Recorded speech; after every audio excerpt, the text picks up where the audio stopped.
Ito na guys yung in-order kong tent online. So ngayon namin i-set up.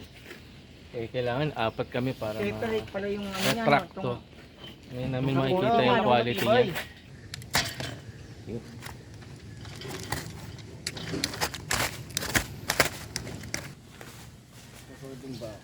Flat to, di ba?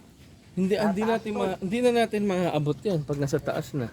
Ano muna, ilatag muna natin pag ganon. Pag ganon muna, Ben. Pag ganon muna. Tapos isaklob. Tapos tiyataas yung pag ganyan eh.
So ganito po na setup na namin 3x3 meters yung tent na in-order ko.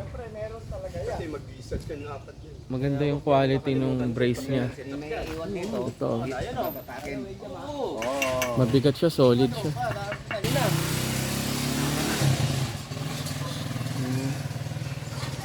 Sa loob niya guys, ito.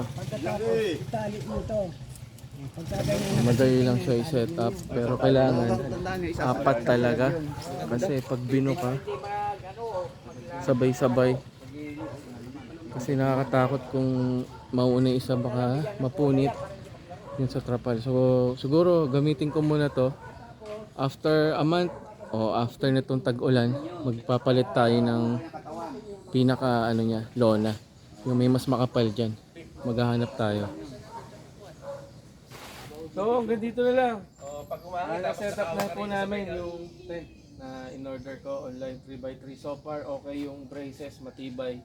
May maasahan tayong tibay. Meron yung anti-UV protection siya. Ito kasi para sa pang-tag-ulan lang talaga. Ganito na lang. Peace. God bless.